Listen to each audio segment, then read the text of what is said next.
Sejam bem-vindos. Eu sempre digo que é uma felicidade começar o Quarta com Tributo, né? Agradeço a presença e a participação virtual de cada um de vocês. É muito importante para nós, né? Hoje a gente conta com a participação de advogados e advogadas não só do estado do Mato Grosso, mas a gente conta com um público também de outros estados, o que nos alegra muito, porque tudo é preparado com muito carinho, né? Cada quarta contributo que nós organizamos aqui. Me parece que travou, não sei se fui eu que travei. Oi, oi. Oi, Dani, eu estou te ouvindo. Ah, tá, achei que tinha travado. Bom, enfim, a gente prepara tudo com muito carinho, é um prazer imenso. Quero agradecer o apoio da nossa seccional da OAB Mato Grosso, na pessoa do nosso presidente, da nossa presidente, doutora Gisela, do nosso vice-presidente, José Carlos Guimarães Júnior, que sempre está presente conosco em cada episódio do Quarta Contributo, a ESA Mato Grosso, na pessoa do presidente, doutor Giovanni Santin. Quero agradecer também na pessoa da desembargadora Helena Maria e doutor Ramon Fagundes pela parceria e apoio que eles vêm dando ao projeto Quarto Contributo, né? Então, agradeço a ESMAGES, que é a Escola Superior da Magistratura, cumprimentar a diretoria da seccional AB Mato Grosso, os conselheiros federais, estaduais, membros do TED, da Caixa de Assistência e os colaboradores da OAB, que são fundamentais para que tudo isso seja possível. Eu vou passar a palavra para o nosso vice-presidente, o doutor José Carlos Guimarães Júnior, para ele dar as boas-vindas a todos.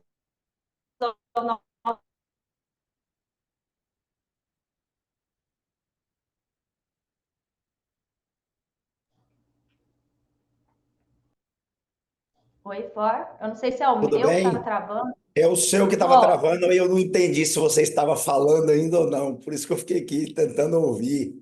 Mas, assim, bom dia aí a todos e a todas, a todos os nossos advogados e advogadas aqui presentes, nessa palestra aí sobre os aspectos tributários envolvendo os bens imóveis aí no planejamento sucessório. Realizada aí por essa nossa, uma das mais importantes comissões da OAB, a nossa Comissão de Direito Tributário. Quero aqui também já cumprimentar a minha presidente, a Daniele Fukui, meu vice, Cristiano Gonçalves, que estou vendo aí, o Vitor, e nossa hoje palestrante, nossa secretária adjunta, Rafaela Maluf.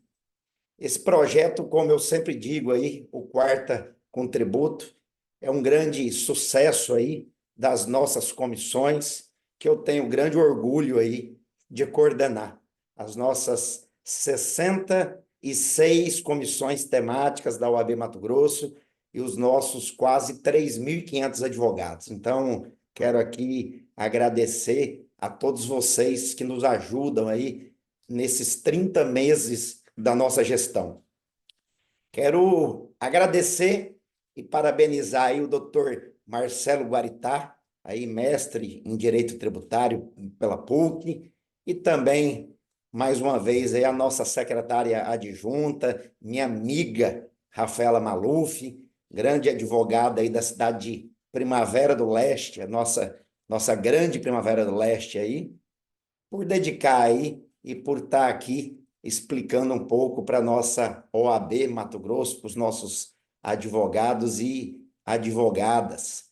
Quero aproveitar aqui também, Dani, fazer um convite a todos vocês que estão aqui nos ouvindo para o nosso grande encontro nacional da advocacia, da jovem advocacia, que a OAB Mato Grosso fará em conjunto, lógico, e gerido pela nossa competente COJAD, Comissão da Jovem Advocacia.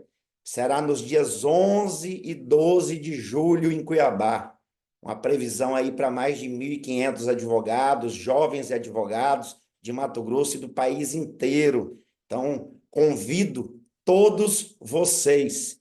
Nós teremos grandes palestrantes de todo o Brasil, do Mato Grosso, inclusive dessa comissão, teremos uma grande palestra aí pela nossa presidente Dani Fukui, pelo meu amigo Dejango Campos, aí sobre os rumos da reforma tributária no nosso país. O mais, Dani, é desejar para vocês aí um excelente evento, uma excelente palestra com esse tema tão importante e tão relevante. E contem sempre aí com a OAB, com a nossa coordenação aí, a advocacia e a OAB sempre atuante em nosso estado. Um grande abraço aí para todos. Nós que agradecemos, pelo apoio, a parceria de sempre, ao Quarta Contributo, a todos os projetos da Comissão de Direito Tributário, que a nossa seccional não mede esforços para nos apoiar. Então, enfim, quero dar início ao Quarta Contributo oficialmente, agradecer o nosso convidado de hoje, Dr. Marcelo Guaritá. Realmente é um prazer imenso tê-lo aqui hoje conosco no Quarto Contributo. Já tem algum tempo que a gente vem pensando em convidá-lo para estar aqui conosco, ainda que de forma virtual, né? Sempre digo, espero que em breve a gente tenha a oportunidade de recebê-lo aqui na nossa calorosa capital de forma presencial também. Ele é um grande jurista com atuação voltada para o agronegócio. Então, agradeço, Marcelo, de coração, por aceitar o nosso convite, pela sua disponibilidade, pelo seu tempo, para estar aqui conosco, brindando com o seu conhecimento, com a sua experiência, com esse tema que é um tema importantíssimo, que a gente acaba se envolvendo muito, com muitos questionamentos, muitas dúvidas, né? Quando se trata dos aspectos tributários envolvendo os bens imóveis dentro de um planejamento sucessório, né? E agora com a reforma tributária, a gente vê que as alterações promovidas pela reforma elas estão em destaque com essa necessidade de uma abordagem antecipada, de repente, desse planejamento sucessório, né? Pensando em tudo isso, pensando num planejamento tributário. Enfim, o assunto ele é extremamente pertinente, relevante, né? Não vou me estender, acho que já me estendi demais. Vou passar a leitura do mini currículo do nosso convidado, Dr. Marcelo Guaritá, doutora Rafaela Maluf, que é a debatedora de hoje. Também agradeço, Rafa, por aceitar o convite de estar aqui na condição de debatedora hoje. Então, eu vou passar a leitura do mini currículo de ambos, tá? Dr. Marcelo Guaritá, ele é bacharel em Direito pela Pontífica Universidade Católica de São Paulo, PUC, mestre em Direito do Estado pela PUC São Paulo, MBA em Gestão Tributária pela Exalc USP, foi conselheiro titular do Conselho Municipal de Tributos de São Paulo, membro fundador do Comitê Tributário da Sociedade Rural Brasileira, é professor de MBA da Exalc USP, IBET, APET, entre outras instituições. E a nossa debatedora de hoje, Rafaela Maluf, é advogada tributarista, especialista em direito tributário pelo Instituto Brasileiro de Direito Tributário, IBET, secretária-geral adjunta da Comissão de Direito Tributário da OAB Mato Grosso. Mais uma vez, obrigada por ambos aceitar o convite. Fiquem à vontade, doutor Marcelo, doutora Rafaela. Bom dia a todos. Primeiro, eu quero agradecer a oportunidade por essa comissão ter me concedido esse espaço para ser a debatedora de um tema tão importante, tão relevante no momento, né, que é os aspectos tributários envolvendo aí os bens imóveis no planejamento sucessório. Esse assunto tomou uma força muito relevante recentemente com as mudanças introduzidas pela PEC 45, que é a PEC da Reforma Tributária, e muito se fala em grandes mudanças, em aumento da carga tributária, pelos impactos que vai ter no ITCMD, e nada melhor do que ouvir o Dr. Marcelo Guaritá, que é um grande jurista, especialista. Eu não vou me alongar, vou deixar que ele fale sobre o tema, e depois a gente entra aí debatendo as questões que ele levantar para a gente. Dr. Marcelo, a palavra é contigo. Bom dia, quero agradecer imensamente o convite da Comissão de Direito Tributário da OAB Mato Grosso, a ESA, cumprimentar o doutor Zé Carlos pelas palavras calorosas, doutora Rafaela, tenho certeza vai me ajudar aqui a colocar o assunto em bom termo. Agradecer muito o convite da Daniele. Daniele falou de estar presencialmente aí, vai ser um prazer. Eu estive aí recentemente no Congresso Estadual que foi organizado pela Comissão de Agronegócio. Falei um pouquinho sobre os fundos estaduais, especial aí FETAB. Quero aproveitar e fazer um convite. A gente vai ter sexta-feira o 4º Simpósio da Sociedade Rural Brasileira sobre Direito Tributário. O Daniele vai estar conosco. Vamos ter, entre outros palestrantes, uma palestra de encerramento do professor Ives Gandra Martins. É uma oportunidade para quem acompanha de ouvir o professor Ives. É raro a gente conseguir ouvi-lo, então vai ser uma oportunidade. Quem tiver interesse depois, basta me mandar o nome, nem precisa escrever. Quero dizer que eu estou extremamente impressionado com o projeto Quarta Tributos. Eu já acompanhava, e aqui estou vendo que a gente tem 100 participantes na sala. Isso é um número espetacular. A gente que anda um pouco sabe da dificuldade de reunir tanta gente interessada. Isso só abrilhanta o trabalho que tem sido feito. Eu vou compartilhar um material aqui, muito mais para servir de guia na nossa conversa. Por favor, vocês fiquem absolutamente à vontade para me interromper e fazer ponderações. A ideia aqui é muito mais trazer um pouco da minha experiência, especialmente no setor do agro. Então, vou puxar o agro, não só porque é minha principal área de atuação, mas também sei que é a vocação do Estado aí do Mato Grosso. Então, vou trazer alguma coisa do agro, mas, evidentemente, as considerações gerais se aplicam a todos os setores. Então, vou compartilhar aqui o material, só para que a gente possa ter um guia aí. Não sei se vocês conseguem ver. Conseguem Perfeito. visualizar? Perfeito. Então, vamos lá. Quero trazer só uma contextualização sobre o setor. Acho importante a gente estar sempre acompanhando, para saber o setor que a gente trabalha, a força, a importância e o que está acontecendo, já que o agro vive muito de ciclo, né? O agro fechou 2023, números do CPEA, junto com a CNA, em 23,8% do PIB. É uma retração em relação ao ano de 2022, que a gente tinha 24,8%, e uma retração ainda mais significativa em relação a 2021, que era de 27,4%. De toda forma, os anos de 2020 e 2021 foram anos excepcionais, né? Fora da curva, anos diferentes para o agronegócio, e a coisa agora, já de um tempo para cá, vem se amainando, e esse número de 2003 apresentou essa retração de 2,9%. O setor que mais apresentou retração foi o setor de insumos, até pela alta do custo, dólar e diminuição do valor agregado. Há de se falar ainda que isso não reflete em produtividade. A produtividade da safra, especialmente de soja e milho, foi recorde. Então, a gente teve uma queda da importância econômica, mas a gente teve um aumento de produtividade. Tem um número que me impressiona sempre, que é a importância do setor agro na balança comercial do país. Em 2023 também, aí já dados do IPEA, foi 48,6% da balança do Brasil do agronegócio. Quando a gente fala agronegócio aí, é a cadeia toda, né? O chamado dentro e fora da porteira. Antes e depois da porteira, você está a cadeia do setor todo, responde por 48,6% das exportações, né? De forma que a importação do setor é só 6,8%.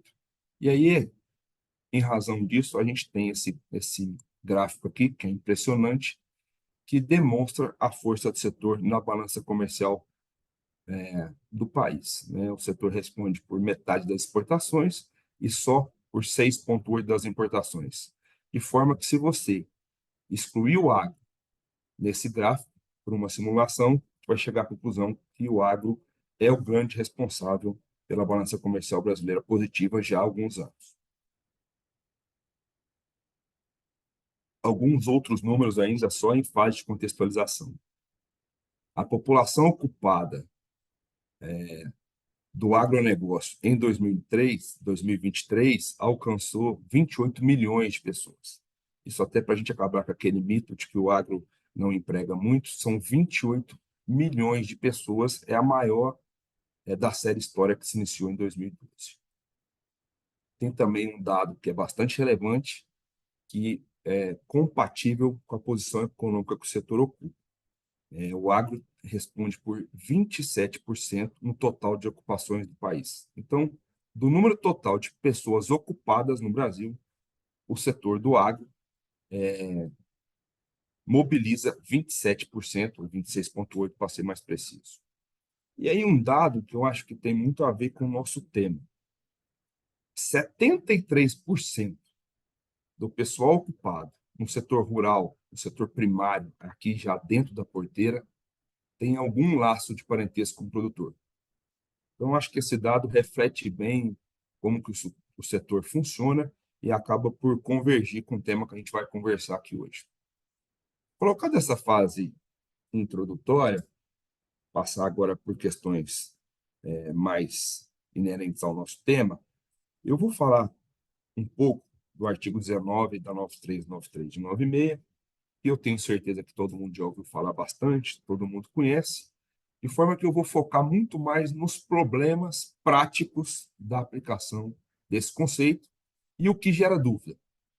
Então, só para rememorar, o artigo 19 é uma regra especial, está na lei do ITR, e é uma forma diferente de se calcular o ganho de capital na alienação de imóveis rurais. Isso vale só para o setor rural. O que a gente tem em relação a isso? Primeiro, é quando você aplica a regra geral e quando você aplica a regra especial. E aí você tem uma primeira dificuldade de interpretação, uma vez que a Receita Federal, por instrução normativa, limita a aplicação do artigo 19.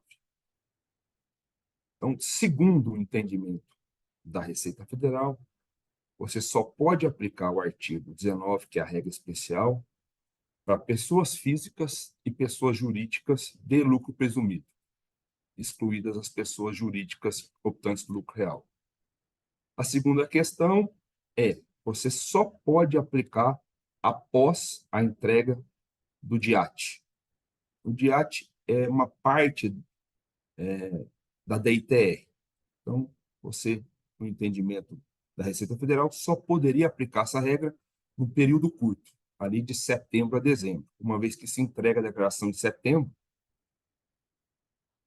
a partir do final de agosto, a declaração eletrônica, você só poderia aplicar essa regra de setembro a dezembro, segundo a Receita Federal. E o terceiro requisito é um requisito temporal, já que a lei fala a partir de 97, a partir de 1º de janeiro de 97, esse é o requisito temporal em relação aos outros dois. Pois bem, primeira questão é, o regime de apuração do imposto de renda interfere na regra especial? Acabei de dizer que pela instrução normativa da Receita 84, sim. Mas a jurisprudência afasta essa limitação, uma vez que o artigo 19 não traz qualquer limitação sobre o regime de apuração. O argumento da Receita Federal é que o parágrafo único aqui, do 19, quando estaria fazendo referência ao 17 da 9249, implicitamente estaria excluindo as empresas de lucro real. Mas isso não é verdade, a referência não se coaduna com o que está escrito na literalidade do artigo, lembrando que regra especial se aplica de forma literal. Além disso, isso que o artigo 17 quis dizer é que antes de 97, simplesmente você teria correção dos valores. Isso não se aplicaria à empresa de lucro real, porque ele já era automaticamente corrigido. Então, não existe essa história de que o regulamento, a instrução normativa, veda a aplicação para a empresa de lucro real. E a jurisprudência é nesse sentido. A jurisprudência é no sentido, majoritariamente, de afastar essa indevida limitação para empresas de lucro real. A segunda questão também, só me adiantando, é a questão da entrega do DIAT. Não faz o menor sentido limitar a aplicação da regra após a entrega da declaração de TR, primeiro porque a entrega da declaração de TR é um ato unilateral da Receita Federal. Se a Receita Federal puder mudar o fato gerador de acordo com a data da aplicação da regra, bastaria, por exemplo, ela colocar em 31 de dezembro, que ninguém ia usufruir da regra. Além disso, o VTN ele é anual, e o fato gerador do TR é 1º de janeiro de cada ano. Então, não interessa se você entregou em setembro, outubro, novembro, dezembro ou em maio. O fato gerador que cravou o VTN ele é 1º de janeiro. E o VTN não muda no decorrer do ano. E, por fim, o último argumento, a última justificativa seria: eu preciso do VTN para aplicar a regra. Aí você tem duas alternativas. Primeiro, que o VTN é da propriedade. Então, não importa se foi o vendedor, ou se foi o comprador, ou se foi o donatário ou doador, se foi o falecido ou herdeiro que apresentou. Porque o VTN ele é da propriedade. Se existe VTN naquele ano, você tem a base de cálculo. E também, de acordo com a jurisprudência, você teria como arbitrar o VTN de acordo com o sistema interno de preço de terras, lá do artigo 14 da lei do TR, que já existe para balizar o VTN nas fiscalizações municipais. Inclusive, parêntese, no projeto de regulamentação da emenda constitucional 132 da reforma tributária, se permanecer como está, a gente vai ter uma transferência não só de capacidade fiscalizatória, mas também de julgamento para as prefeituras. O ITR sairia hoje da esfera federal, Delegacia de Julgamento da Receita Federal, DRJ e CARF, e cairia nas prefeituras. O que eu acho um verdadeiro absurdo, e acho também que não está permitido com a emenda constitucional 42, que fez alterações do ITR. Mas a gente tem aí um bode na sala em negociação, se o ITR vai sair em definitivo da esfera federal, e a gente já conhece, para quem milita na área, todos os problemas da aplicação do ITR pelos municípios, ele passaria, inclusive, a ser julgado pelos municípios, se o projeto for aprovado como está. Então, voltando aqui ao nosso tema, afastado fica, pela jurisprudência, pela boa doutrina, a questão da entrega do DIAT. Tem uma diferença nessa regra. E por que essa regra é importante? Ela é importante porque a alienação se dá para compra e venda, mas também se dá em transferência patrimonial. Para fins fiscais, doação é uma alienação.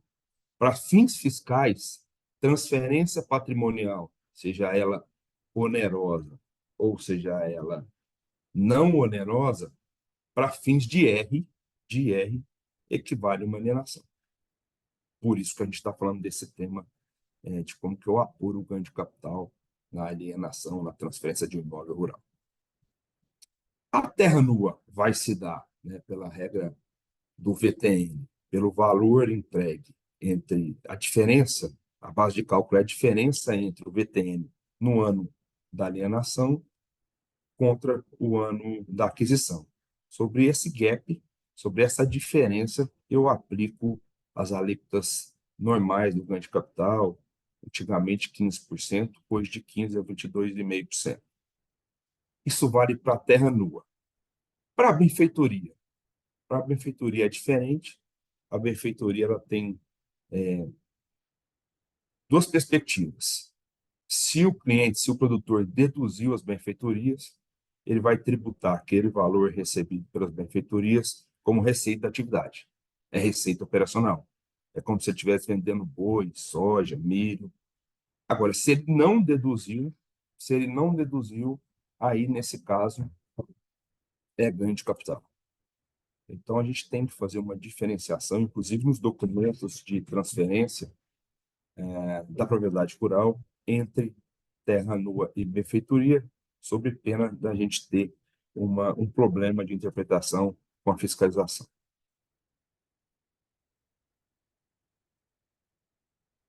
Tem uma questão aqui, essa menos debatida, vocês vão encontrar muito pouco material sobre isso, mas é uma aplicação que eu defendo.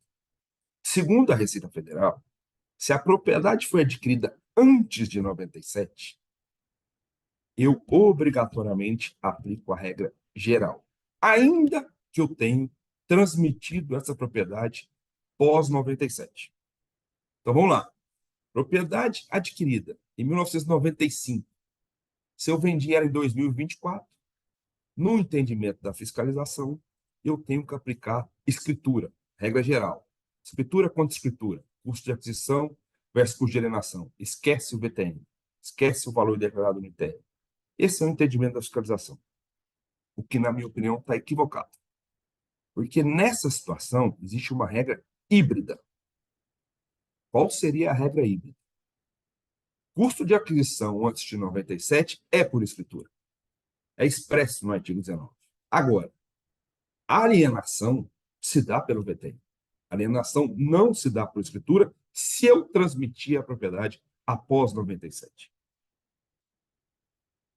Da onde eu tirei essa interpretação? Do parágrafo único. Porque o parágrafo único fala o seguinte: na apuração de ganho de capital adquirido anteriormente à data de 97, será considerado custo de aquisição o valor da escritura. E aonde está escrito que o valor da alienação também será por escritura? Pelo contrário, o parágrafo único ele faz um recorte na regra geral, que é 1º de janeiro de 97.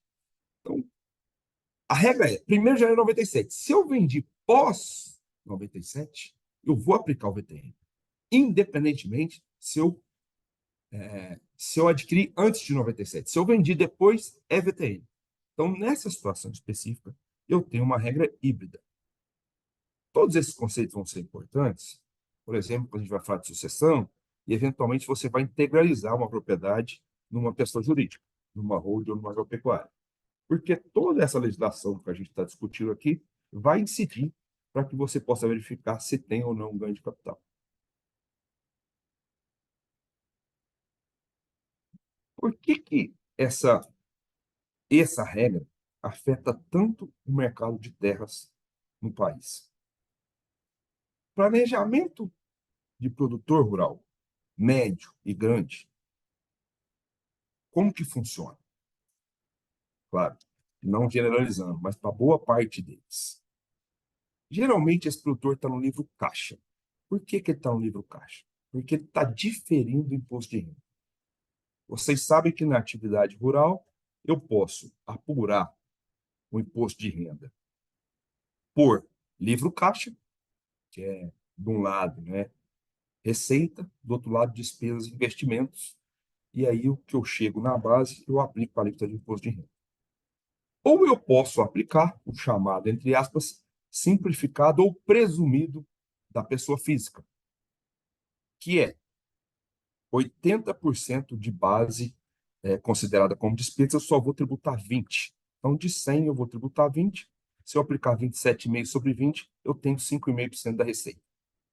Daí a máxima que na atividade rural, na pessoa física, o máximo que eu vou tributar é 5,5% da receita. Por que o máximo? Porque se for mais do que isso, eu vou ficar no 5,5%. Se for menos do que isso, eu vou optar pelo livre caixa. Então, qual é o planejamento tributário de grandes produtores rurais, ou de boa parte deles, pelo menos em um determinado momento de expansão? Ele está no livro caixa, aí chega ali no segundo semestre, ele liga para o contador e fala: como é que está o meu IR? O seu IR esse ano está muito alto. Você vai pagar bastante imposto de renda. O que esse produtor costuma fazer? Ele antecipa insumo, ele antecipa a despesa, ele antecipa maquinário. Então ele vai lá e compra um trator novo. Ele vai lá e compra um lote de bezerro que ele só ia comprar no ano que vem. Ele vai lá e compra defensivo e estoca. De forma que, como a despesa se dá integralmente na aquisição, ele vai reduzir a base de cálculo do imposto de renda dele e ele não vai pagar imposto de renda naquele ano. E ele faz isso 1, 2, 3 anos. O problema é que, a partir de um determinado período, ele está cheio de lucro ali dentro daquele livro caixa. Porque ele foi diferindo o IR, uma vez que ele foi antecipando despesa de insumo máquina. Quando ele chega nesse momento, o que esse produtor faz? Ele compra a fazenda. Por que ele compra a fazenda? Porque o valor que ele vai pagar pela benfeitoria dessa fazenda, ela é dedutível do IR. Então, o produtor prefere, evidentemente, pagar na aquisição de uma fazenda e aumentar seu patrimônio, aumentar sua área de produção, do que pagar imposto de renda. Então, esse produtor ele vai girando Nesse momento, ele vai adquirindo terra. Isso não vale, evidentemente, para a terra nua, mas vale para a benfeitoria. Nós sabemos a diferença que é uma fazenda aberta e uma fazenda fechada. Benfeitoria, só para lembrar, não é só cerca, curral, não é só casa, armazém. Benfeitoria é tudo aquilo que acresce na atividade, né? Então, é melhoramento de solo, é pastagem plantada, é cana plantada, tudo isso pode ser considerado benfeitoria. Daí a diferença. Então, você compra boa parte da fazenda pelos melhoramentos que ela tem. Se você comprar uma fazenda fechada, quanto você vai ter que gastar para abrir? Se você comprar uma fazenda aberta, evidentemente que ela tem um valor comercial muito diferente. Esse muito diferente se atribui às benfeitorias. Daí que esse produtor vai diferindo o resultado dele, em determinado momento ele compra a fazenda e ele começa o ciclo de novo. Então, esse é o planejamento, a grosso modo, de grandes produtores rurais. Até porque, lembrando, produtor rural no Brasil está na pessoa física. Dentro da porteira está na pessoa física. O último dado do censo agropecuário do IBGE é 2017. Nesse dado, está que mais de 98% da atividade de início da cadeia no Brasil é em pessoa física. Seja porque a pessoa física quer evitar complexidade, menos obrigação acessória, menos burocracia, seja porque existe uma máxima no setor que é mais barato ficar na pessoa física do que na pessoa jurídica. Nem sempre isso é verdadeiro. Nem sempre isso é verdadeiro. Até porque boa parte do PIS e da COFINS que o produtor rural, pessoa jurídica, paga, em boa parte dos produtos agropecuários, ele está suspenso ou está reduzido a zero. Então, dependendo da sua atividade, não é mais barato fazer na pessoa física. Mas existe essa questão no Brasil, que é cultural, então o produtor está na pessoa física. E o outro motivo é, não tem limitação. Então, não é igual às empresas que você tem limitação de 78 milhões, você tem que ir para o lucro real. No produtor rural, não existe essa limitação. Então, você tem produtor rural gigantesco que está na pessoa física. Está no CPF, não está no CNPJ. Bom, prosseguindo aqui com nossas questões. O que também impacta o planejamento sucessório patrimonial no agronegócio? Primeiro, um tema que a gente já citou, até tem aquele dado estatístico de 73% dos trabalhadores da atividade rural no Brasil são ligados de alguma forma por laço de parentesco ao produtor. Significa dizer que esses grupos, essas empresas são predominantemente familiares. Então, o setor é marcado pela essa liderança dos patriarcas e das matriarcas. E a gente está no momento de transição de geração. Esse pessoal abriu muita área, esse pessoal plantou muito, esse pessoal está agora passando o bastão. Então, é um momento importante de transição de gerações e a geração nova já tem uma cabeça um pouco diferente em relação ao planejamento sucessório, patrimonial.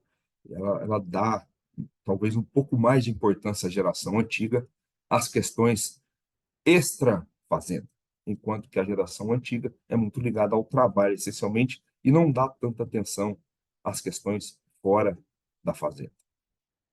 Tem uma outra questão que é muito importante no planejamento patrimonial sucessório do produtor rural, que é a ausência de liquidez. Esses produtores geralmente têm patrimônios vultosos, mas têm uma liquidez desproporcional ao patrimônio. Por quê? Porque ele está sempre investindo. Ele está sempre comprando novas áreas, ele está sempre plantando novas áreas, ele está sempre trocando de trator, colheitadeira. Então, esse produtor, se ele tem um evento de sucessão que ele não planejou, ele vai ter um problema grande de liquidez. Porque vai ter que fazer vender patrimônio que a família inteira construiu durante décadas num momento ruim. Uma venda forçada para pagar ITCMD. Então, essa falta de liquidez é um argumento importante e um argumento real. Os grandes bancos, que hoje se voltam com muito mais força ao setor, chamam a atenção disso a todo tempo, porque eles veem na prática essa falta do planejamento sucessório e a perda de patrimônio quando a família tem uma sucessão inesperada. porque aí você tem que fazer liquidez a qualquer preço. E você tem um outro problema que é bastante relevante, que é o problema de condomínio, ou seja, fração ideal, condomínio imobiliário, não condomínio de exploração, mas condomínio imobiliário em fazenda. Por que condomínio é um problema? Porque existe decisão unânime. Se a doutora Rafaela tem 3 irmãos, e a doutora Rafaela quer, por exemplo, tomar um financiamento para abrir uma nova área lá em Primavera do Leste, e um dos irmãos dela mora fora, não quer assinar por alguma razão, porque não está aqui no negócio, ela não vai conseguir expandir a atividade. Se ela recebe uma proposta irrecusável de uma usina que quer montar lá uma planta industrial justamente na área dela, vai pagar 5 vezes mais que vale o preço. Ela vai poder vender ali e comprar 5 vezes mais terra em outro lugar. Ela não vai poder fazer se algum irmão dela não concordar.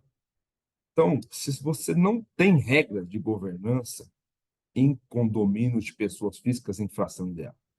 Então, quando o pai morre, quando a mãe morre, os filhos herdam, você não herda uma fazenda, na maioria das vezes, né? Você herda 33% de uma fazenda sem saber onde é a sua fazenda, sem saber onde são os seus 33%. E fazenda, ela não é um bem fácil de se dividir. Você tem área de reserva legal, você tem área de precisão permanente, você tem área que é para cultura, você tem área que é para pecuária, você tem área que tem água, você tem área que não tem água, tem área que tem aclive, declive, ou seja, dividir uma fazenda não é uma coisa fácil. Além de ser custosa, ela é difícil, porque uma área não vale igual a outra. E além de difícil, ela é foto. O que eu chamo de foto? Em um determinado momento, ela tem uma divisão. Com o passar dos anos, as condições externas mudam a divisão. Muito antigamente, a área boa era a área que você tinha cultura, era a área que você tinha mais morro. Hoje em dia, Cerrado, que é uma área tecnicamente mais pobre, Cerrado, desde que ele tenha boas condições planas, ele vale muito mais do que a área que é cultura, mas que você tem aclive, por exemplo. Porque um chega a máquina, outro não chega a máquina. Um chega a agricultura, outro não chega a agricultura. Então, as coisas mudam com o tempo, de forma que essa divisão também, se ela não for prevista e feita de forma correta, ela tende a dar conflito. E os herdeiros tendem a não se acertar, o que vai inviabilizar a operação. Então, eu sempre digo, até por experiência profissional, um domínio de fração ideal para herdeiro é problema. Raramente não vai dar problema. Então, isso é um fator, inclusive, de disputa na família para o futuro. O que a gente tem ainda em relação a essa questão de planejamento sucessório patrimonial hoje? Você tem hoje no mercado uma grande procura, como a Daniele falou, por esse produto. Por algumas razões. Primeiro, pela reforma tributária. Então, na reforma tributária, algumas questões, apesar de ser uma reforma sobre o consumo e não tinha pertinência temática, tem jabuti ali sobre o TCMD. Então, por exemplo, estados que hoje têm a alíquota fixa, eles passarão a ter a alíquota progressiva. Mato Grosso eu já sei que tem a alíquota progressiva, mas São Paulo não tem. Minas não tem. Mato Grosso do Sul não tem. Paraná não tem muitos estados que não têm. Ou seja, na prática, muitos estados, para obedecer o comando constitucional, passarão a escalonar suas alíquotas. Quem tem mais patrimônio tende a pagar mais. Produtor rural tem mais patrimônio porque a propriedade rural, no decorrer nas últimas décadas, valorizou muito. Não significa que ele tenha capacidade contributiva ou liquidez, mas ele tem patrimônio. Então, na hora de pagar o TCMD, esse produtor vai pagar mais. Esse é o primeiro aspecto. O segundo aspecto é uma recente mudança dos estados para fins de TCMD. Antigamente, os estados não ligavam muito para TCMD. Você não tinha uma inteligência de fiscalização, você não tinha um olhar arrecadatório para o TCMD tão rígido como é hoje. No decorrer dos anos, isso mudou significativamente. Antigamente, você podia passar uma fazenda, por exemplo, pelo valor da terra nua, do ITR, ou até mesmo pelo valor do custo de aquisição do imposto de renda. Isso não acontece mais. Os estados trazem esses valores a valores de mercado, então você vai pagar o ITCMD pelo valor que o estado entender que vale a sua propriedade. E muitas vezes esse valor é até maior do que o valor do mercado. Você tem contenciosos enormes sobre base de cálculo do ITCMD. E aí, se você for discutir isso, claro que você tem direito de discutir, você fica naquela entre a cruz e a espada. Porque você quer fazer o planejamento sucessório, você não quer perder a janela de oportunidade, porque você acha que vai aumentar a base de cálculo, você acha que vai aumentar a alíquota, mas se você tiver que discutir, isso pode perdurar muitos e muitos anos. Então, ou você deposita e faz aquele valor todo para passar, para transmitir a propriedade, ou você fica sujeito a perder uma janela de oportunidade. Então, essa discussão com os estados é uma discussão difícil e ela tem um viés econômico. Então, esse é o segundo argumento, além da alíquota progressiva, é de base de cálculo, que isso tem subido muito nos estados. O terceiro é a própria alíquota, ainda sem a reforma tributária. Você pegar um dado estatístico, são muitos estados que aumentaram bastante as alíquotas de TCMD nos últimos anos, e isso reflete, obviamente, no anseio das famílias de fazerem o planejamento sucessório. E tem também uma questão política, que sem nenhum viés político, mas o setor tem um receio do atual momento político do Brasil, então o setor também quer se preparar para poder... Estou vendo a Terezinha aqui, acho que ela está com a mão levantada, já passa a palavra, Terezinha. E essa questão política também é uma questão que atualmente impacta esse planejamento. Pois não, Terezinha? Bom dia, eu sou a Márcia. Na verdade, eu estou no computador da minha Ah, mãe. desculpe, é que eu estou vendo aqui o nome. Tá. Professor, desde quando comecei a fazer as sucessões, nos estudos que eu fiz, muitos autores diziam que o ITCMD chegaria a 20, 25%. Contudo, eu fui pesquisar projeto de lei que existia no Senado, porque quem aumenta essa alíquota é o Senado. Hoje nós temos uma alíquota de 8 e o projeto que eu encontrei foi de até 16, que está em trâmite e ainda paralisado, não temos ainda uma decisão. É só isso mesmo que temos, porque eu não encontrei nada que justificasse alguns autores colocarem em livros que poderia chegar a 20 a 25%. Essa é a minha pergunta. Márcia, eu discuto essa questão de 20% e 25% muito mais como questão política. Os estados têm problema de caixa. Todo mundo sabe que os estados têm problema de caixa. E tem uma pressão política para que se aumente o ITCMD. Agora, você tem razão. Projeto de lei que existe tramitando, ele vai a 16. Agora, a gente tem que lembrar que a gente tem essa resolução do Senado, a 992, que limita a 8. Só que muitos estados não estão em 8. Mato Grosso, salvo engano, vai até 8. Mas tem muito estado que não está até 8. E dentro desse limite até 8, os estados não precisam do Senado. Então, tem muita gente, muitos produtores ou muitas famílias que querem fazer o planejamento, que estão em estados ou têm propriedades em estados que essa alíquota não é 8. Então, ela pode subir até 8 sem nenhuma alteração pelo Senado. Eu acho que isso justifica, mas você colocou bem o tema. Projeto de lei que eu conheça também só vai até 16. Como é que eu abaixo a mãozinha aqui? Eu já perguntei, agora já não sei como encerra aqui. Mas é isso, muito obrigada, tá? Tem uma outra questão também, isso vale muito para o setor, mas vale em tudo, que é a questão da competência tributária para fins de TCMD. Isso faz bastante diferença para quem tem atividade empresarial em mais de um estado. O que eu quero dizer com isso? Vamos supor que o Rafael tem propriedade em 5 estados. E vamos supor ainda que o Rafael tem empresa que não tem relação com o agro, mas essa empresa tem escritório em São Paulo. A família dele tem um apartamento em São Paulo porque os filhos dele, eventualmente, um dia vão estudar na Faculdade de São Paulo. Residência é diferente de domicílio. Residência é um conceito de direito civil. Residência é onde eu moro. Domicílio fiscal, segundo o CTN, é onde eu elejo. O contribuinte tem faculdade para eleger o domicílio fiscal.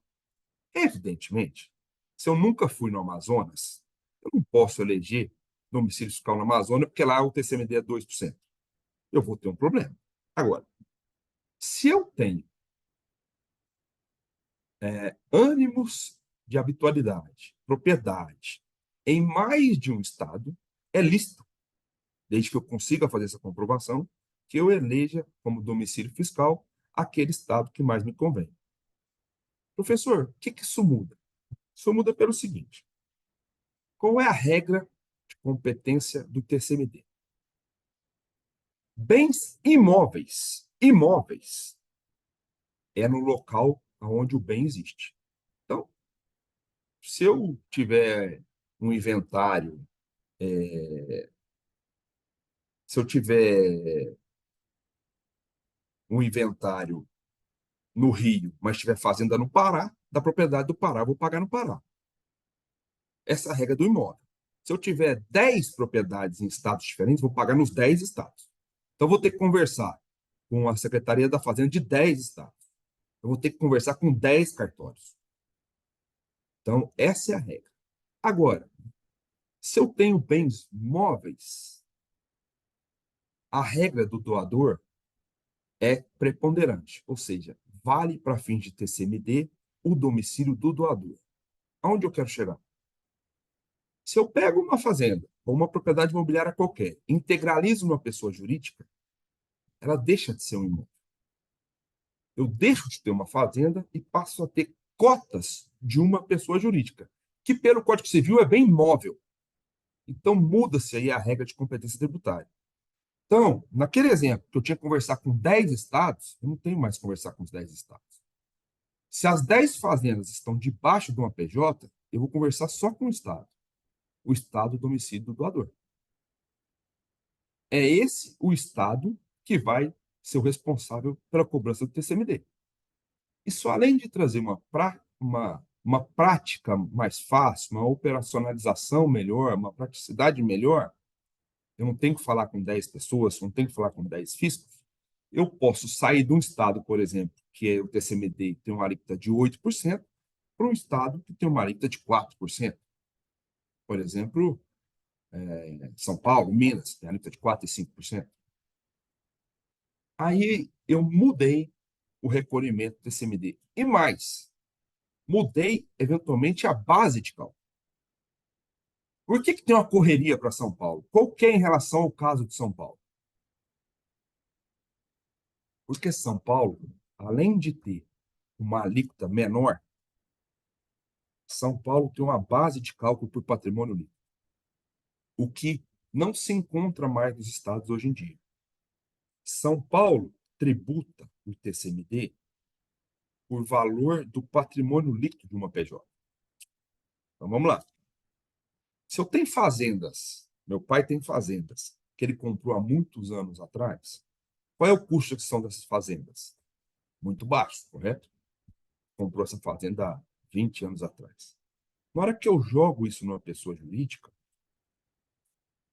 esse custo de aquisição provavelmente vai ser o valor das minhas cotas. Porque se eu trouxer valor de mercado, eu vou pagar de capital.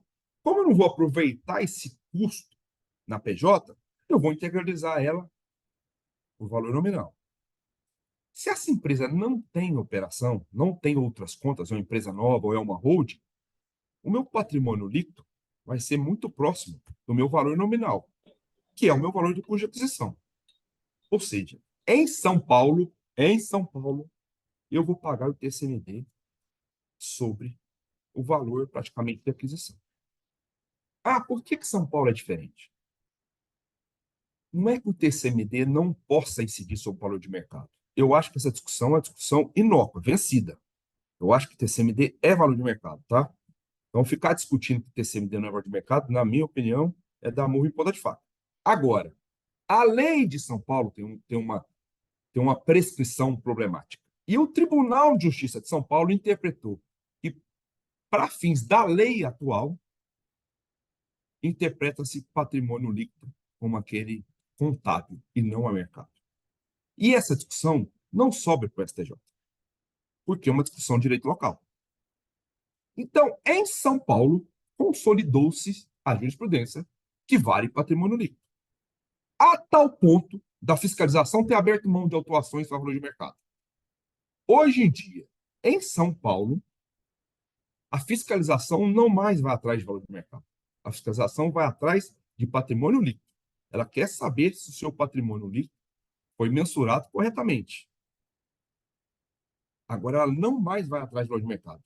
Então, essa situação de ter uma correria para São Paulo, por que muita gente quer fazer em São Paulo? De novo, hein, gente? Substrato econômico, antecedência, habitualidade, ânimos negocial, isso tudo eu não vou entrar, que não é matéria nossa hoje, mas é importante. Não posso pegar um estado simplesmente e usar ele porque é mais barato. Mas tendo essa pertinência, esse cumprimento desses requisitos, São Paulo é uma boa opção. Daí essa correria. E também e aí, Márcia, em São Paulo já tem um projeto de lei que não passou na pandemia, o governador era o João Dória, ele queria passar, não conseguiu a pandemia, mas já tem um projeto de lei novo, já em harmonização com a emenda constitucional 132, e aí sim já corrigindo base de cálculo, já corrigindo a lei. Daí também você entender que existe uma certa correria para fazer planejamento sucessório, em especial em São Paulo. Quando eu vou fazer planejamento sucessório e patrimonial no agro, tem algumas regras específicas da tributação que eu tenho que levar em consideração. Isso muito mais na hora de operacionalizar. Porque é muito comum, e vocês vão passar por isso, provavelmente muitos aqui já passaram, vocês têm um cliente que ele fala o seguinte, olha, eu quero fazer a minha sucessão no patrimônio, mas eu quero continuar operando na pessoa física. Por tudo que a gente falou no começo. Essa certa crença de que física é mais barato, essa crença de que é mais fácil tratar na pessoa física. Então, você tem uma divisão entre o patrimônio em PJ e atividade na PF. Quando eu vou fazer esse planejamento, evidentemente que eu tenho que levar em consideração todas as regras específicas da tributação no agro. Em especial, regra do VTN, que a gente já falou, depreciação acelerada incentivada, o que é isso?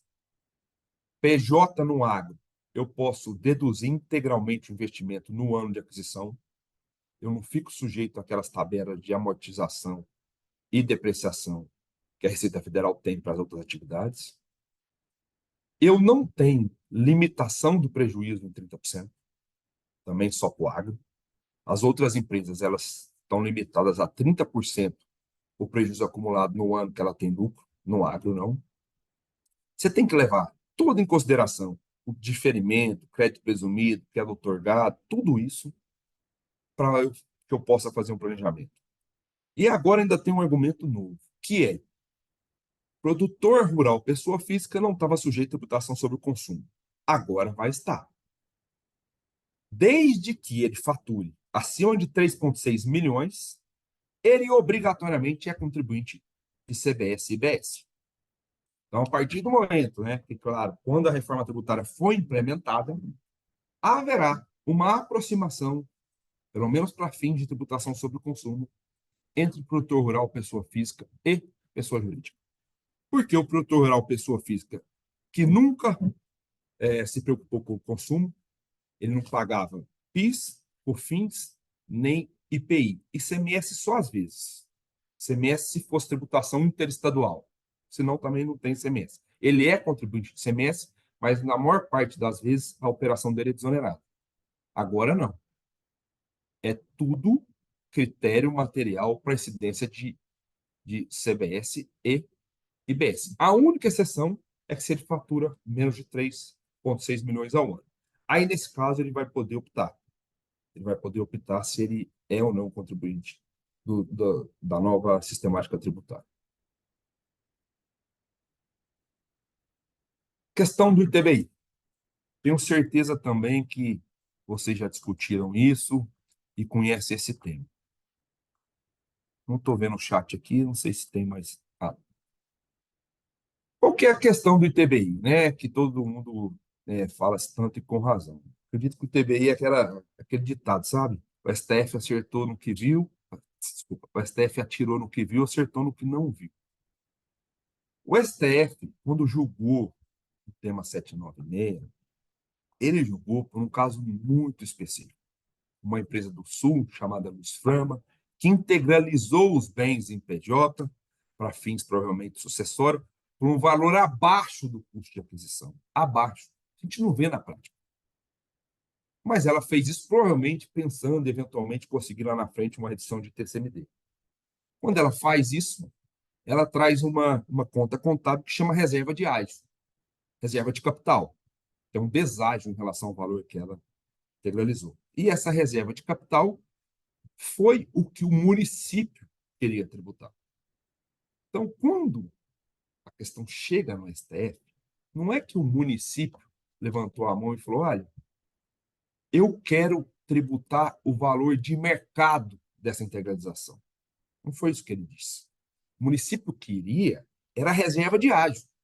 Então, ele pegou o valor das cotas mais a reserva de ágio. Essa era a discussão concreta. Mas, evidentemente, quando o caso chega em repercussão geral, ele toma outros contornos e o STF, quando enuncia o julgado, ele enuncia que a imunidade do ITBI ela é restrita ao valor da integralização. Quando isso acontece, as prefeituras entendem que elas passam a ter direito de cobrar a diferença entre o valor do capital social integralizado e o valor de mercado. Então, qual é o drama hoje? Eu integralizo por 100, porque é meu custo de aquisição e eu não quero pagar de capital. Integralizo por 100. A prefeitura fala: não, mas esse imóvel vale 1 milhão. Eu quero ITBI sobre 900. Duas questões em relação a isso. Primeiro, essa jurisprudência ela era esmagadoramente favorável às prefeituras. Hoje não é mais. Você tem precedentes, ainda que em menor extensão, já de tribunais enxergando essa diferença e afastando essa tributação do ITBI. Eu acho que vale a pena discutir isso a longo prazo, mas provavelmente tem que depositar em juízo, senão você não vai conseguir prosseguir com a integralização e com o planejamento sucessório. Mas eu acho que é uma discussão que ainda a gente vai ter novos episódios dela. Não acho que essa discussão está finalizada. Mas hoje predomina esse entendimento de que o município pode cobrar sobre a diferença. Isso é um entrave em planejamento sucessório e patrimonial grande. Por quê? Porque fazenda tem valor de mercado alto. E não só fazenda, né? Estou falando de qualquer bem imobiliário. Quando você tem a valorização imobiliária e ela se dá em ciclos, quando você pega um ciclo de alta que ela já tomou, você vai ter um valor grande de ITBI para pagar. Então, essa discussão do ITBI é uma discussão que hoje está na mesa de todo mundo que quer fazer planejamento sucessório, planejamento patrimonial que envolvem operações imobiliárias. Porque você tem que considerar esse custo. Né? Como é que você vai tratar ele é outra história. Existem prefeituras que ainda não estão cobrando. O que eu quero dizer com isso? Vale a pena acelerar também por essa razão. Porque se você tiver propriedade de um município que ainda não está cobrando, você tem a chance de fazer uma integralização em PJ, seja ela hold, seja ela agropecuária, sem o custo do ITBI. Ah, mas depois a prefeitura não pode vir me cobrar? Poder pode. Só que se ela emitiu uma guia de imunidade ou de isenção, se tiver na lei dela, ela vai ter uma mudança de critério jurídico. E aí a discussão também toma outros contornos, né? Artigo 146, artigo 149 do CTN. Então, eu acho que essa retroatividade, considerando que muitos municípios não mudaram suas próprias legislações ainda, e considerando a alteração de critério jurídico para o passado, era uma boa discussão. E acho que para o futuro, essa jurisprudência ainda vai se alterar, ou pode se alterar, para ser mais preciso. Tem uma outra tese desse julgamento, que é uma tese mais incipiente, e ela não está como razão, ela não está como dispositivo do acordo do STF. Mas é uma discussão que o voto vencedor, que é do ministro Alexandre de Moraes, ele é muito claro nesse sentido. Então, começam a surgir pedidos de repetição, especialmente de empresas imobiliárias, para recuperar o ITBI da integralização no passado. Porque no voto, e aí eu convido a leitura para quem quiser se aprofundar nisso, tem que ler o voto para entender, mas no voto, o ministro Alexandre de Moraes, que liderou a corrente divergente, que foi a corrente vencedora, né, nesse acordo que foi por maioria apertada, ele fala o seguinte: olha, A integralização é incondicionada. Não tem que ter preponderância imobiliária. A preponderância imobiliária são para operações societárias, que é fusão, incorporação, cisão, extinção. Por que ele faz essa interpretação? Porque tem esse salvo-se nesses casos. Quando ele lê esses casos, ele entende que se aproxima dessas operações societárias aqui, e não da transmissão, que está na primeira parte do inciso. Então, ele entende que, e aí é uma mudança abrupta no modus operandi que existia até então. Ele fala o seguinte: não, a integralização é incondicionada. Depois você tem que vir e aplicar o 796, até o valor do capital social. Tá? Mas essa nova tese tem surgido especialmente para empresas imobiliárias. Por quê? Porque elas sempre pagaram.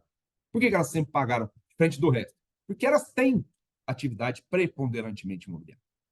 Então, as empresas imobiliárias sempre pagaram ITBI, porque qual que é o modus operandi de corporação, de SPE, da operação imobiliária? Trabalhar por SPE.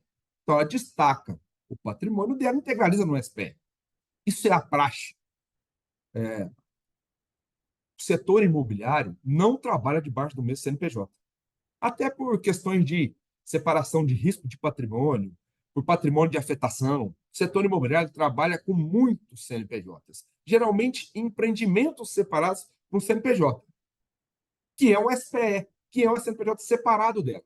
Então, ela traz de algum lugar o terreno, integraliza no SPE, que é imobiliária. Seja se ela está fazendo parceria, então quem trouxe o particular, seja do acervo dela, ela integraliza. Quando ela faz isso, ela paga ITBI. Então, você tem uma tese aí ainda incipiente, mas já com alguns precedentes, favor e contrários, dizendo, ó, me dá aí o ITBI que eu paguei nos últimos anos, e aí você tem que aplicar também a limitação do capital social, mas no caso para repetição é o valor que você pagou. Repete porque não tinha que pagar nada. Então, essa é uma discussão que eu acho que vale a pena trazer aqui, que a gente saia um pouco das questões que a gente mais trata. Então, uma questão que eu acho muito relevante também, aí volto para a questão rural, que pouca gente se dá conta, mas, na minha opinião, ela é relevante. Quando eu integralizo uma fazenda numa PJ, eu integralizo por qual valor? Eu integralizo pelo valor do VTN, eu integralizo pelo valor contábil. Daniel, desculpa, só perguntar do tempo aqui, que eu não quero também atrapalhar vocês aqui. Quanto Pode tempo ficar a à gente vontade, Marcelo. A gente é? tem mais uns 30 minutos aí, se você quiser. Fica à Tá vontade. bom, tá bom, obrigado. Para vocês me interrompam. Mas na hora de integralizar, eu tenho que olhar duas coisas. Primeiro, se eu estou integralizando pelo valor do meu custo de aquisição, teoricamente eu estou integralizando pelo VTN. Porque é uma coisa que todo mundo faz errado. O custo de aquisição de uma fazenda, quando eu tomo a benfeitoria como despesa, ela não é o valor total da fazenda. Ela é o valor do VTN. Esse é o valor que deve estar em bens e direitos. O valor da benfeitoria, ele é despesa, ele vai para o livro caixa. Essa é uma questão. Segunda questão é a seguinte: se eu estou integralizando, eu tenho que estornar as benfeitorias. Em que sentido? Veja, se eu comprei uma fazenda, 100 milhões, 50 milhões foi benfeitoria, eu tomei essa despesa para reduzir meu IR, na hora que eu integralizo essa fazenda no PJ, essa benfeitoria, ela tem que ser tributada, ela tem que ser estornada, ela é receita da atividade. Porque, para fins fiscais, a integralização equivale a uma elevação. É como se eu estivesse vendendo. Agora, vamos pegar essa confusão toda e aplicar o entendimento da receita. A receita não fala, segundo ela, que a regra geral vale só até a entrega do ITR. Quem diz isso é a receita, apesar das nossas ressalvas da jurisprudência. Bom, se eu integralizar uma fazenda antes de setembro, eu vou pela regra geral, não vou. Não é pela regra do VTN, é pela regra geral. Porque eu não entreguei o ITR. Estão me acompanhando? Se eu faço isso pela regra geral e integralizei, qual é o efeito prático? Eu tinha uma fazenda Por exemplo, em 1997. Na hora que eu coloco ela no PJ em 2024, eu tenho dois efeitos. Primeiro, antes de 97 ela estava fora da regra. Em 2024 ela está dentro da regra. Então, quando essa PJ for vender, se ela for de presumido, ela que não era elegível para o 19 do 9393, ela passa a ser elegível. Então, eu afastei o meu óbice temporal. Legal. Essa é a primeira possibilidade de estruturação. Qual é a segunda possibilidade de estruturação? Eu corrigi o meu custo de aquisição sem pagar ganho de capital. Isso é polêmico, tá? Isso é uma tese que eu defendo e pouca gente, você vai encontrar pouca gente falando sobre isso e você não vai encontrar julgado nenhum, tá? Mas, na minha opinião, é uma consequência lógica do que a Receita colocou como limitação de marco temporal na alienação. Vamos voltar, tá? Porque eu acho que tem um efeito tributário enorme. Tem uma fazenda, comprada em 2000. Meu VTN é 10. Eu vou colocar ela numa pessoa jurídica, para fim de organização patrimonial, tributária, acessório, todos aqueles disclaimers que eu já falei de planejamento, tá? Que tem que ter substrato econômico, antecedência. Vamos entrar aqui. Se eu faço isso em 2024, o meu VTN não é mais 10. Ele é 100. Quanto que eu paguei de ganho de capital? Aí vem o ponto. Porque se eu tivesse na regra do VTN, eu teria que pagar a diferença de VTN de 10 para 100, correto? Mas o fato é que se eu fiz a integralização antes de setembro e eu integralizei pelo custo de aquisição, na minha declaração de imposto de renda eu tinha 10, eu vou continuar com 10 cotas? Eu não tenho ganho de capital para recolher. Na prática, você atualizou o seu custo de aquisição sem pagar R$ 1 de imposto de renda. Veja, de novo, quero deixar claro, isso é uma tese que eu defendo, isso é polêmico, isso você não acha doutrina sobre isso, você não acha julgamento sobre isso, mas eu acho que é somente a interpretação do que a Receita quis. Aí lá na frente, quando você for vender, que podem dizer o seguinte, mas lá atrás você não integralizou por VTN. Aonde está dito que eu tenho que integralizar pela regra do VTN para poder vender pelo VTN no 19? Não existe essa limitação. VTN é VTN. Pela jurisprudência já afastou, inclusive, a regra do marco temporal. É que, desse jeito, eu estou usando o entendimento da Receita a meu favor. Não vou brigar com ele. Aliás, gente, parênteses, brigar com esse entendimento da Receita é só em último caso. Porque, na prática, a Receita deu um tiro no pé.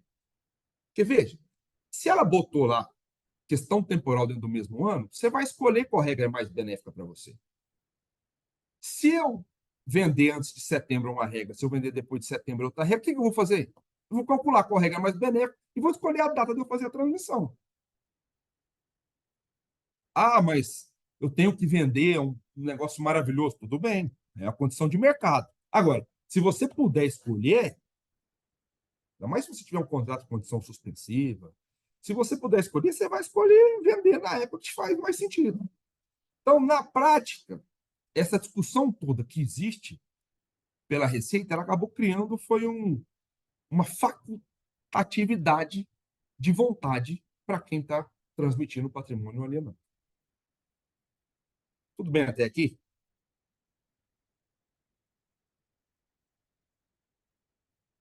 Outra questão que eu acho importante mencionar na transmissão, na reorganização patrimonial, é a questão da doação. Qual é o tratamento tributário que eu tenho que dar quando eu estou transferindo propriedade que deduziu as despesas? É o mesmo raciocínio que eu fiz para a integralização. Você tem que tributar a despesa. Mas quem está recebendo o patrimônio, ele deduz essa despesa. Então, se você olhar sobre o aspecto da família, você tem uma neutralidade. Porque o doador paga, mas o donatário deduz. Tudo bem que você pode ter um efeito caixa, né? O doador ter que desembolsar são pessoas diferentes.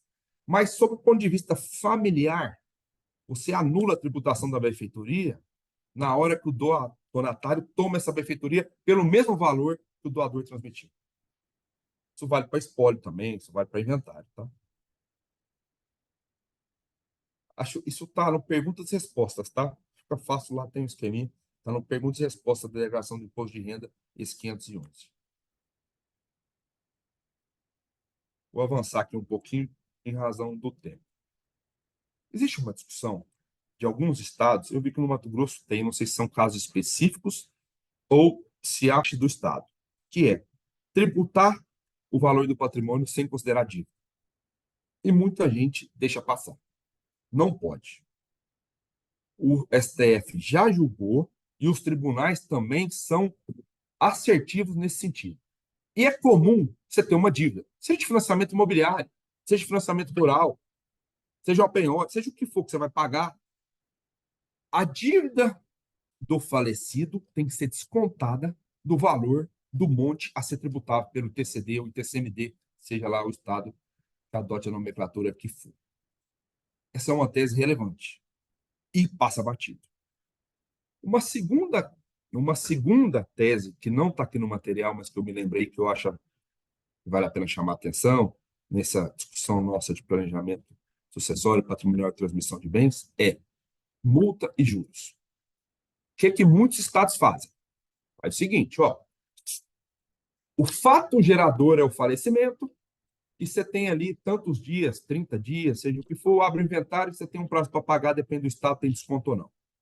E os estados fazem? Quando você não recorre naquele prazo exíguo que tem, ele vem cobrando multa e juros. Mas, segundo a jurisprudência, o fato gerador da transmissão do bem pós-morte é a homologação da partilha, tem súmula do STF. Então, o Estado que está me cobrando multa e juros, porque ele está considerando a data da morte ou a data que ele estipulou no regulamento para eu pagar 30 dias depois, 60, seja o que for, lá como marca inicial, está errado. Eu não tenho que pagar ITCMD enquanto eu não tiver a homologação da partilha pelo juiz. Então, vasculhem os clientes de vocês. Vocês vão achar multa e juros que pode ser repetida. Falo por experiência própria. Tem súmula do STF. Salvo engano, posso falar uma bobagem aqui, mas salvo engano, 114. Essa é uma segunda questão para se discutir nesse assunto. Isso aqui é só a jurisprudência. Eu trouxe uma de Mato Grosso, que é de 2021, e trouxe uma do STF, essa questão das dívidas, tá? Fica aí o material só para ilustrar a discussão. Tem uma outra discussão, eu acho ela perigosa. É o seguinte, Mato Grosso tem isso na legislação. Quem é o contribuinte do ITCMD? Geralmente é o donatário, tá? Tem estado que é o doador, salvo engano, no Rio Grande do Sul. Mas a maioria dos estados elege o donatário como responsável pelo recolhimento. Qual é o problema? O problema é que tem uma disposição, e no Mato Grosso tem, que fala o seguinte, olha, quando o donatário não tiver aqui, eu vou cobrar do doador. Por quê? Porque o Estado quer alcançar o contribuinte que está dentro do Estado dele. Qual é o problema? Se eu tenho um contribuinte que mora em São Paulo e ele doa para um filho, do fruto ou sem, que mora no Mato Grosso, qual é o problema? São Paulo vai querer cobrar, porque, segundo a Constituição, a regra é do doador, e Mato Grosso vai querer cobrar. Porque Mato Grosso fala, não, o donatário é o contribuinte, e o donatário recebeu. Então, você tem muitas autuações de estados diferentes. Quando você está em estados diferentes, é grande o risco de você ter discussão de TCMD, porque os dois estados querem cobrar, o do doador e o do donatário. Porque os estados colocam o donatário, mas quando o donatário não está, ele quer do doador. E o contrário também é verdadeiro. E essa discussão, na minha opinião, ela está mal direcionada na jurisprudência. Por que ela está mal direcionada na jurisprudência? Porque quando você vai se discutir, as ações judiciais, na sua maioria, falam o seguinte, olha, o Estado não tem competência para atribuir o pagamento ao donatário. Mas não é essa a discussão. Porque esse acordo, por exemplo, que é o acordo de Mato Grosso que está na tela, ele está dizendo que tem legitimidade passiva tributária. Porque o Estado pode legislar sobre isso. Então, eu não posso entrar discutindo o seguinte, ó, o Mato Grosso não pode mudar a legitimidade passiva para o donatário. Ele pode. O que o Mato Grosso não pode é cobrar quando o doador está em São Paulo. Então, veja, são discussões sutis, técnicas, mas faz toda a diferença. Se eu entrar no tribunal falando, olha, esse dispositivo aqui da lei do Mato Grosso, ele é indevido, ele é ilegal, ele é inconstitucional, porque está contra a Constituição, o Estado do Mato Grosso não pode atribuir responsabilidade passiva tributária ao donatário. O que o tribunal vai dizer? Pode. Responsabilidade tributária sobre um tributo que é de competência estadual. O que eu tenho que falar é diferente. É que somente a unidade federativa onde o doador reside é que tem competência para cobrar o tributo. Uma coisa é competência. Uma coisa é competência. Outra coisa diferente é responsabilidade tributária. É legitimidade passiva tributária. A minha discussão não é sobre legitimidade passiva tributária. Não é essa discussão. Essa discussão é errada e está formando jurisprudência contrária ao que diz a Constituição. Porque eu tenho que discutir é que só a unidade federativa do doador é que tem competência e não legitimidade passiva. São figuras distintas. Isso é muito relevante. Por quê? Porque se você tiver cliente em dois que vai doar para outro estado, ele vai ter uma duplicidade de cobrança de TCMD. E agora é muito automático, né? Por quê? Porque a sua declaração de imposto de renda vai, a parte de doação, isento não tributada, vai para o estado onde você declarou o domicílio. Então, se o donatário declarou Mato Grosso vai ver a doação. Se o doador declarou São Paulo vai ver a doação. Então, basta que os estados gerem uma autoinflação. Tem uma outra discussão, essa discussão recente, e para dizer a verdade, essa discussão eu nem acompanhava ela, porque eu achei que ela não tinha a menor chance de vingar. Mas como teve um precedente de turma do STF, essa discussão ela voltou, ela foi novamente suscitada. Qual que é essa discussão? É a discussão que eu não poderia pagar ganho de capital, o imposto de renda, nas transferências gravadas para fins de TCMD. Você tem toda uma discussão de capacidade contributiva, o doador, que é o sujeito passivo, ele não está tendo acréscimo patrimonial, pelo contrário, né? Está subtraindo o patrimônio quando ele transfere para alguém. Além da discussão de capacidade contributiva, você tem a discussão de competência, dizendo que a União Federal não pode adentrar na competência do TCMD e gravar a base de TCMD. Seria uma bitributação. E o ministro Barroso comprou essa tese favoravelmente ao contribuinte e tem um precedente de 2023 a favor. Quando a discussão voltou, o STF voltou a olhar para isso. E você tem dois precedentes em sentidos contrários, um bastante recente, só que são precedentes de turma. Então você tem, de um lado, principalmente o ministro Barroso e o ministro Toffoli, tem um voto do Toffoli muito bom, inclusive divergente nesse último, dizendo que não se pode ter ganho de capital ainda que você transfira pelo valor a maior do seu custo de aquisição. Porque para voltar aqui à discussão, para quem não conhece, como é que funciona a 9532 da lei? Ela fala o seguinte, olha, se eu transmitir o bem, isso vale para inventário, doação e herança. Se eu transmitir o bem por um valor igual ao meu valor contábil, eu não tenho ganho de capital. Não tenho. Mas, se eu transmitir por um valor acima do meu custo contábil, eu tenho que pagar de capital. Está no 9532, salvo engano, 23, artigo 23. Então, a discussão está se esse dispositivo da 9532 é ou não inconstitucional. O ministro Toffoli e o ministro Barroso lideram a corrente no STF dizendo que sim é. Por outro lado, a ministra Carmen Lúcia diz que não. E ela já está acompanhada por outros ministros, salvo engano, o Fux e o Gilmar, ministro Gilmar, dizendo o seguinte: olha, na verdade, você não tem bitributação. São aspectos da regra matriz diferentes.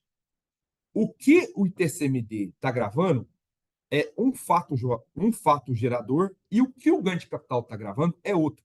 Simplesmente, a 9532 determinou o momento de se recolher. É o aspecto temporal. Quando vai se dar a mensuração do incremento patrimonial? Aí você tem toda uma discussão se doação e incremento patrimonial, porque ele é não oneroso. Mas você está aumentando o patrimônio de quem está recebendo. Tá, essa discussão estão nesses votos aí, não vou me alongar pelo tempo, mas vale dar uma olhadinha. Acho que a tendência do STF é de não declarar esse dispositivo inconstitucional, principalmente por esse acórdão recente, que é onde eu acho que os ministros se inteiraram mais dessa discussão. Ele é de maio, salvo engano, aqui, de maio, e ali tem votos favoráveis e contrários que vale a pena olhar para quem quer entender melhor. Voltando a uma questão operacional que eu acho que vale a pena mensurar, porque eu acho que tem um risco aí. E aí, de novo, a minha intenção aqui é muito mais trocar ideias com vocês e trazer aspectos práticos do que eu consigo enxergar na minha prática profissional e nas associações que eu atuo. Veja, essa questão de patrimônio e exploração é uma questão cada vez mais corriqueira. Você separa patrimônio, separa a exploração desse patrimônio. Posso fazer isso? Pode. Tanto pode que boa parte do território brasileiro é explorado via locação, via arrendamento, via parceria. Não tem problema. O que eu acho que é perigoso, comodato. E é a regra hoje. Então, voltando para quem não conhece essa discussão. Vamos lá. Seu cliente faz um planejamento sucessório e passa para uma PJ. Governança, evitar condomínio, otimização tributária. Tem um parênteses, tá? Tem um motivo que eu acho muito relevante e pouca gente se dá conta. Qual é esse motivo de planejamento sucessório antecipado, na minha opinião, ser muito relevante? Pensem comigo. Se você faz hoje e coloca na mesma estrutura empresarial pai e os filhos, e essa estrutura empresarial está em pleno vigor, ela está criando riqueza, ela está multiplicando patrimônio, as próximas compras já serão feitas nessa estrutura. Significa dizer que você não vai ter ITCD no que o patrimônio crescer daqui para frente. Então, veja, você tem duas vantagens. Uma, do ponto de vista tributário. Uma é base de cálculo, que a operação imobiliária, a chance dela retroagir é pequena. Você tem ciclo de valorização imobiliária, mas quando ele se dá, ele é relevante. Então, se você fazer agora, vai ser mais barato que você fazer lá na frente. Por conta de base de cálculo, por conta de alíquota e por conta da valorização do seu patrimônio, que com o tempo ele vai valorizar. Especialmente patrimônio imobiliário, que vive de ciclos. Esse é um ponto. Segundo ponto é, se você já coloca uma estrutura empresarial, com todas aquelas ressalvas que eu já fiz, né? Se você coloca ela, veja, o pai está ali, a mãe está ali ajudando, promovendo, crescendo, o produtor está crescendo, o patrimônio imobiliário está crescendo. Tudo que você comprar nessa empresa, você já não tem mais ITCMD. Porque você vai comprar com o resultado dela e as cotas já foram objeto de sucessão. Então, a riqueza futura ela é toda não tributável para fins de TCMD. Isso é muito relevante. E é um aspecto que as pessoas não se atentam tanto. Mas eu acho que faz muita diferença no planejamento de uma família. Você não tem que se preocupar com possessão da riqueza nova se você tem uma estrutura que funciona. Voltando agora que eu fiz o gancho, desculpa aí se eu saio um pouco do prumo. Comodato. Então, o que hoje é estrutura patrimonial e o seu cliente quer explorar na pessoa física? A hora que ele faz isso, você precisa dar uma forma de utilização da propriedade. Qual é a praxe? Tá? Não quero ser mais realista com o rei. A praxe é comodato. A maioria das pessoas fazem comodato. Só que comodato é não oneroso e é um sócio de uma empresa usando um patrimônio de uma pessoa jurídica sem remuneração. Eu acho que cedo ou tarde a Receita Federal vai olhar para essa operação e vai criar aí uma base tributável. Então, eu acho que comodato é uma questão a ser evitada. Aí, o que eu faço? Faz parceria, faz arrendamento. a valor de mercado, né? Estuda aí a operação que funciona e na prática, caso concreto, planejamento sucessório, a gente sabe que ele não é um modelo para todo mundo, né? Ele é sempre e obrigatoriamente para cada caso concreto, senão ele não funciona. Esse é um. Você tem que, na minha opinião, para quem está trabalhando nessa área, deve evitar comodato, porque eu acho que cedo ou tarde ele vai ser tributado. Reforma tributária rapidinho, para não passar meu tempo. O que mudou em relação ao patrimônio, né? Bom, patrimônio em geral, você vai ter IPVA para aeronave, para máquinas e equipamentos, mas as máquinas agrícolas estão excluídas do IPVA. Aviões agrícolas. Avião normal que o produtor usa, não, mas avião agrícola está excluído. Briga que está na mesa. Tirar as máquinas agrícolas, especialmente os aviões, do seletivo. Há uma grande preocupação com o seletivo na atividade agro. Bebidas açucaradas está lá, a cesta básica está muito enxuta, insumos está muito enxuto. Essa reforma do consumo, não sei o que a Daniela pensa, porque eu sei que ela estuda também esse assunto, mas eu acho que ela não é boa para o setor. Ela pode ser boa para outro setor. Para o setor agro, não é boa. Vem um aumento de carga aí. Mesmo com esse regime específico que a bancada conseguiu negociar, um dia a gente pode falar especificamente de reforma tributária no agro, mas ela não é boa para o setor. Tem aumento de carga aí. Então, o que se está fazendo é atenuando os problemas. E um desses problemas é esse do seletivo. Além do IPVA, o que mudou? A alíquota progressiva do ICMD, local de inventário também mudou, porque hoje é uma praxe que você pode abrir um inventário no estado mais barato, mesmo que você não tenha relação com esse estado. E aí você vai pagar menos porque a alíquota daquele estado é menor. Isso acabou. A reforma tributária veda isso. Você não pode mais escolher o local do inventário. É no local do domicílio, onde o decurso residia, tinha domicílio. E bens no exterior.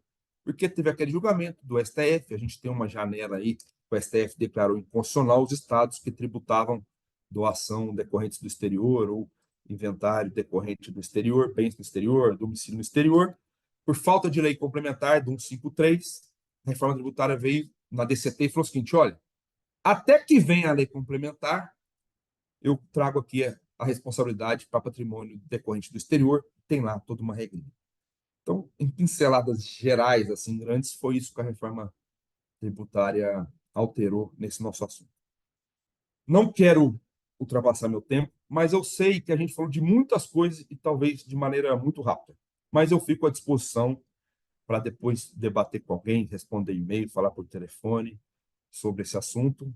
Para mim foi uma alegria, gosto muito desse tema, um prazer bater esse papo aqui com vocês. Reitero o convite para sexta-feira, Simpósio da Sociedade Rural Brasileira, inscrição no Simpla, ou pode me mandar e-mail. Vai ser uma oportunidade muito boa. Todos os palestrantes ali têm muita sapiência no que vão dizer, temas só atuais. Eu acho que vale a pena. Muito obrigado, reitero o convite. Quero passar a doutora Rafaela, desculpa a palavra, não sei se me alonguei, mas eu acabei prosseguindo aqui no roteiro e devolvo a palavra para a doutora Rafaela. É isso, Marcelo. Explanação maravilhosa. Acredito que está recebendo muitos elogios aqui no chat, todo mundo acompanhando e gostou muito do que a gente ouviu hoje. Esclareceu inúmeros pontos para quem já atua com planejamento sucessório, que pode levantar aí questões favoráveis aos clientes, né? E eu gostaria de abrir agora para as perguntas. Eu vi que a Márcia está com a mão levantada aqui, né? E quem mais quiser fazer alguma pergunta direcionada ao Dr. Marcelo, estejam à vontade, pessoal. Olha novamente aqui. Doutor, extremamente importante a sua fala, e você falou 3 vezes sobre a questão de qual é a regra quando a regra do VTN, né? Se é especial ou se é geral que se aplica.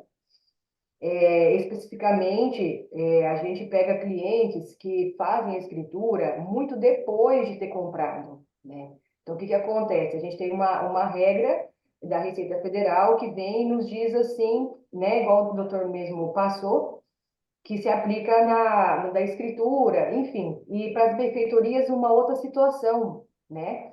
Então, é uma das maiores dificuldades que nós temos aqui, né? Eu trabalho com a sucessão, porém, nós estamos indo para uma linha de que nós estamos lançando na data que ele realmente comprou, né? Não da escritura. E aí a gente conversa com o nosso cliente, ele tem normalmente os instrumentos particulares, ele tem outros documentos que, se porventura nós tivermos que fazer alguma defesa junto à Receita Federal, a gente tem subsídio para tanto. É isso que eu gostaria de contribuir, porque isso é bem complicado mesmo na hora do imposto de renda, porque as áreas valiam muito pouco na década de 70, coisa assim, ainda cruzeiros, né? Aquela coisa toda, a gente faz toda a conversão, e quando chega em 2024 são áreas que valem 10, 15 milhões, né? Bem complicado mesmo, mas é nossa maior dedicação nos planejamentos, assim, uma das maiores, no início, antes de integralizar, é isso, é arrumar essa parte. Eu Ô, não sei. Márcia, é muito bom esse ponto e acho que você tem toda a razão. Se você pesquisar o entendimento da fiscalização, o documento de aquisição, ele não necessariamente é a escritura. Ele é o primeiro documento de aquisição, ele é o contrato. O que acontece na prática é um cruzamento de informações, né? Porque como o cartório Isso. faz a DOI, o cartório chega lá à escritura. Por isso também a importância de você ter essa documentação toda que você mencionou. Porque na malha, bate DOI com escritura, e aí você pode ter um questionamento. Mas tendo essa documentação, eu também entendo que é o contrato. A única ressalva é olhar as condições, porque tem aquele entendimento de pró-soluto ou pró-solvendo, se você tem condição suspensiva ou não, para efetivamente defender que quando se deu aquela operação, aquelas condições já tinham sido cumpridas. Mas, feito essa ressalva, eu concordo com você com o conceito, e fica essa questão do cartório. Por isso a documentação é tão importante, porque a chance de ter que mostrar, ela existe, na hora que o cartório cruzar a escritura e não tiver batendo com a data que você lançou pelo documento particular de aquisição. Essa discussão sobre pró-soluto e pró-solvendo, eu tive bem séria com o cartório esses dias, porque em tudo eles querem nem liberar o domínio, eles querem impor ao nosso cliente o que ele tem que fazer. E eu falei que não é bem assim. Se o nosso cliente quer passar o domínio, independente de ter sido pago integralmente o preço, é a vontade dele que deve prevalecer. Aí, no fim, eu entrei com a discussão com o cartório e falei que isso está dúvida. No fim, a minha cliente não quis mais fazer, a gente deixou só no instrumento particular. Mas eu não me contento, na verdade, com um não por não, né? Né? Então, eu fui estudar a natureza jurídica do pró-soluto, do pró-solvento, e passei noites assim, para me poder me basear. Mas olha, para quem está aqui, os 106 participantes, trabalhar com sucessão está sendo maravilhoso. Maravilhoso, a gente pega tudo um pouquinho do direito civil e aplica tudo num presente muito especial que a gente dá para as pessoas. É isso que eu penso. A nossa missão é essa, não desistir, né? Verdade, nunca. É isso, muito obrigada, tá? Dani, eu retorno a palavra para você para o encerramento. Doutor Marcelo, muito obrigada por todas as suas contribuições hoje. Foi uma grande aula. O pessoal sempre pede os slides. Se você depois puder disponibilizar, para a gente disponibilizar para o pessoal da comissão, a gente agradece. Pode deixar, eu enviarei para vocês sim, com todo prazer. Bom, pessoal, obrigada, Rafa. Marcelo, foi uma super aula, né? Todo mundo Obrigado. muito feliz, como esperado, né? É um tema assim que é muito instigante. Acho que daria para a gente ficar mais tempo se debruçando e falando de diversos aspectos. Daí, quando você vem no final, arrematando, falando, só jogando o que tem sobre a reforma tributária, fazendo uma breve reflexão sobre o impacto disso para o agronegócio, também teria muita coisa para a gente falar, né? Também, pena que a gente não tem tempo suficiente para isso, mas assim, quero agradecer de coração por aceitar o convite, de estar conosco aqui, realmente foi fantástico. Você vê que ele teve o cuidado de trazer até jurisprudência do Estado do Mato Grosso, apesar de que a gente tem hoje, graças a Deus, a participação de advogados do Estado do Mato Grosso, mas de outros estados também, mas daí eu até faço um parênteses, né? Até os de outros estados, muitas vezes, têm clientes aqui no Estado do Mato Grosso, que eu acredito que seja o caso do Marcelo também, né? Que eu vejo muito assim, muita gente de fora também que acaba que milita, que conhece também a realidade aqui, tanto a jurisprudência, como que as coisas estão se movimentando. O Marcelo conhece bem o segmento do agronegócio, então assim, acho que foi fantástico. Agradeço por ter compartilhado tanta coisa, né? Que isso também são poucos, né? Que fazem dessa forma como o Marcelo veio aqui e fez para todos nós, né? Compartilhar o que realmente tem de conhecimento, o que ele viu na prática, de uma forma assim tão aberta, né? A gente sabe que no nosso meio existe uma certa dificuldade com essa questão do compartilhamento. Então, assim, mais uma vez, obrigada. Obrigada pela presença e participação de cada um. Vou aproveitar para pedir desculpas, pessoal. Nós tivemos no início, Marcelo, um problema que o nosso Zoom, ele limitou a 100. Muita gente começou a mandar mensagem que não estava conseguindo ingressar, e mais da metade para frente que conseguiu resolver o problema técnico do quarto contribuinte. Também o quarto contributo. Mais de 100 pessoas que ingressaram no nosso quarto contributo de hoje. Então, assim, foi um sucesso, graças a você. Obrigada pela sua participação. Eu que agradeço, boa tarde e fico sempre à disposição. Foi uma alegria. Marcelo, antes de encerrar, eu vou pedir que a gente sempre pede. Quem puder abrir a câmera para a gente fazer um registro do quarto contributo de hoje, pessoal.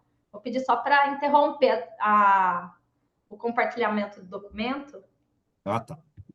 Para a gente registrar, que é virtual, mas a gente também faz o registro. Claro, é ótimo.